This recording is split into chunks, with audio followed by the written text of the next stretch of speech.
So you might have seen lots been going on here at OGC. So here we are today in the new facility.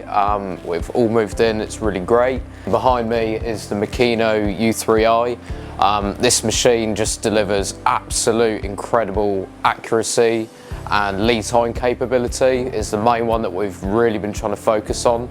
With the Makino U3i, obviously as a gauge manufacturer, we specifically venture into gauges, but this is quite a lot more than just gauges.